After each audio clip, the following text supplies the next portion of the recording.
seko na patuloy pa rin kinawiwilihan at paboritong merienda ng mga Pinoy. Kahit saan mang panig ay mabibili na rin ang biskwit na ito. Isang munting kulay puting bilog na nakasalansa ng maayos sa plastic. Isang malutong ngunit malakremang natutunaw sa bibig habang inunguya. Simple rin naman ang mga sangkap at proseso. Isa rin sa mga recipe na maaaring pagkakitaan. Kunin na ang mga sangkap gamit sa pagluluto at simulan na natin gawin ang puto seko, harina, pulbos na gatas, gawgaw o cornstarch, asukal na puti, mantikilya, itlog, pampaalsa, at asin. Isalin natin ang harina sa isang malalim na mangkok. Pagsama-samahin natin ang mga tiyong sangkap kasama ang mga gawgaw o cornstarch.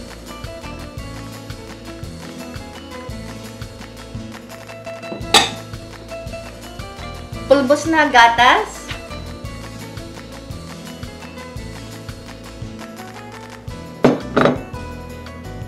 Pampaalsa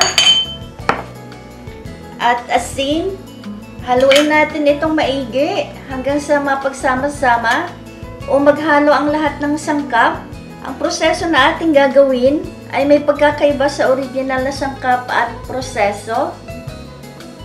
Sa isang bukod na mangkok, isalin ang asukal at ang tinunaw na mantikilya.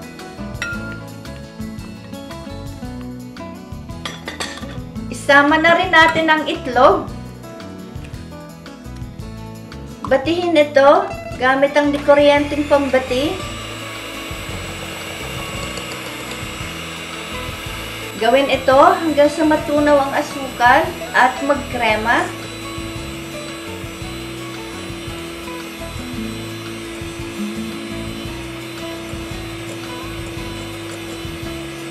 Unti-unti na nating ihulog ang harina.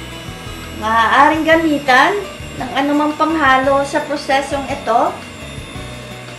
Dahil sa kakaunti lamang ang likidong ating isasangkap, kinakailangan pa rin nating gamitan ng mga kamay upang mahalong mabuti ang mga sangkap. Kung buwagwag at hindi mabuo ang masa, maaaring magtunaw muli ng mantikilya at dahan-dahang basain hanggang sa makabuo ng masa.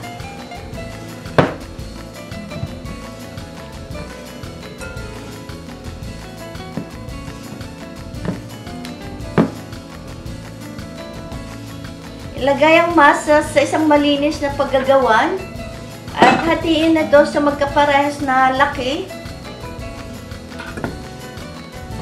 Diinan ang mga palad hanggang sa lumapad. Bago paraanan ng paggulong, sa kapal na nais sa puto, kumuha ng panabas ng cookie o anumang bilog na maaaring panghulma. Ang lata ng sardinas ay isa sa kayusan o may tamang laki ng bilog para gamiting panabas. Buksan ang magkabilang dulo at linising maigi hanggang sa malinis ang amoy.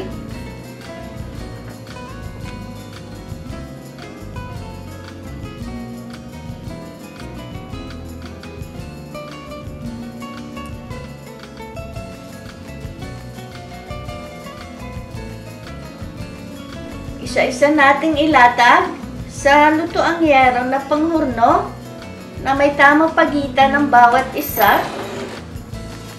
Isalang sa pinainit na pugon sa antas na 375 Fahrenheit. Tatagal na 10 minuto o hanggang sa magininto ang kulay ang ibabaw. Hanguin at ipatong sa palamigang dikin bago ihain o isilid sa garapon. Idinagdag natin sa video ang simple at magandang idea sa pagkakahon para sa pagbebenta.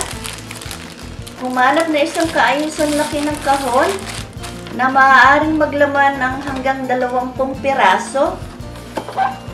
Isipin kung saan makakatipid sa gastos, kung dapat bang bilhin na lamang o gumamit ng isa para gawing gayahan at bumili na lamang ng umurahin at magarang kartulina para sa etiketa, pag-imprenta sa inyong computer na kasinlaki ng calling card kung saan nakasad ang lahat ng impormasyon tulad ng bigat sa gramo, dami ng laman, at logo na inyong munting negosyo.